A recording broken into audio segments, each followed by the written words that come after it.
తెలంగాణ భవన్లో ఎమ్మెల్సీ కవిత గారు మాట్లాడుతున్నారు. ఇప్పుడు లైవ్ చూద్దాం. నా కాన్స్టిట్యున్సీ చూసుకుంటారని మంచిది, కాంగ్రెస్ ఇన్ఛార్జ్గా ఆయన చూసుకోవచ్చు, ఇబ్బంది లేదు. కానీ కలెక్టర్ గారు ఎందుకు ఆయనకు ఎదురెళ్ళి స్వాగతం చెప్పాలి?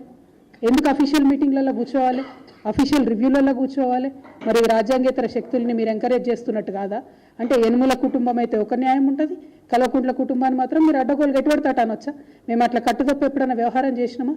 అఫీషియల్గా ఎన్నిక కానటువంటి వ్యక్తి మా కుటుంబంలో ఎవరైనా ఎక్కడన్నా ఇన్ఫ్లుయెన్స్ చేసినటువంటి విషయం మీరు చూసినరా? ఇవాళ మీరు చూస్తున్నారు ఏం జరుగుతుందో. ఒకరు కాదు, ఇద్దరు కాదు కదా, మొత్తం వాళ్ళ టోటల్ బ్రదర్స్ అందరూ, ఒకరికి బుగ్గకారు వస్తుంది, ఒకరికి కలెక్టర్ వచ్చి ఎదురుగా స్వాగతం చెప్తాడు.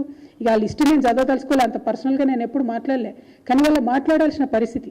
ఎందుకంటే ఇష్టం వచ్చినట్టు ముఖ్యమంత్రి గారు మాట్లాడితే కొన్ని వారి అనుంగు పత్రికలు ఉన్నాయండి. ఇది హెడ్లైన్, ఇది ఏం హెడ్లైన్? ఎవరికైనా వనుకొచ్చే హెడ్లైనా? దీనికి ఏమైనా ప్రూఫ్ ఉందా? దీనికి ఏమైనా మ్యాటర్ ఉందా? ఏంది ఈ హెడ్లైన్? ఏంది అంటే అల్టిమేట్గా ఏం చేయదలుచుకున్నారు మీరు? తెలంగాణ ప్రజలకు రక్షణ కవచంగా ఉన్నటువంటి బీఆర్ఎస్ పార్టీని ఇబ్బంది పెట్టాలి, కేసీఆర్ గారి కుటుంబాన్ని ఇబ్బంది పెట్టాలి. ఇదేం హెడ్లైన్ అసలు? ముఖ్యమంత్రి గారు ప్రెస్ మీట్ పెట్టి చెప్పిండ్రా? చిట్ చాట్లో ఏదో ఆయన సాటుమాటుగా మాట్లాడిండు. మాట్లాడితే ఒక పత్రిక, ప్రధాన పత్రిక హెడ్లైన్స్లో వస్తుందంటే దీని వెనుక ఉన్న కుట్రను దయచేసి తెలంగాణ ప్రజలు అర్థం చేసుకోవాలి. ఈ పత్రిక ఎవరిది? నిన్న ఆయన కలిసినటువంటి మోడీ గారు ఎవరు పార్ట్నర్గా ఉన్నారు? కేంద్రంలో రాష్ట్రంలో ఎవరు అధికారాన్ని పంచుకుంటున్నారు?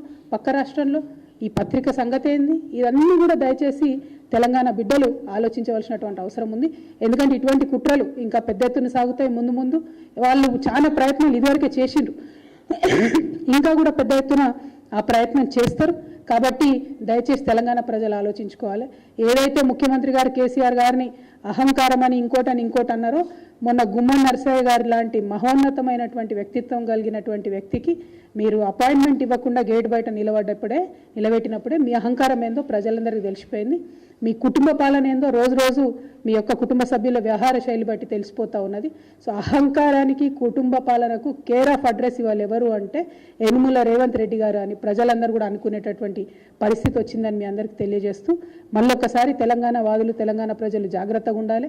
బీజేపీ, కాంగ్రెస్ కలిసి బీఆర్ఎస్ మీద కుట్ర చేసి తెలంగాణ హక్కులను కాపాడేటటువంటి ఏకైక పార్టీ మీద దాడి చేసే ప్రయత్నం చేస్తున్నారనే విషయాన్ని మీకు తెలియజేస్తా ఉన్నాను. Thank you. జై తెలంగాణ. ఇప్పుడు ఒక్కటండి, ఈ మరణాలది క్లారిటీగా ఒక మాట అనుకోవాలి. 6 నెలల కింద ఒక లాయర్ గారు చనిపోయినారండి. ఆయన కోర్టులో వాదిస్తూ అందరి ముంగటనే చనిపోయాడు. హార్ట్ అటాక్ వచ్చింది అని చెప్పిండ్రు. అది 6 మంత్స్ అయిపోయింది. ఆ తర్వాత ఇంకొక హత్య జరిగింది భూపాలపల్లిలో. అక్కడ భూపాలపల్లి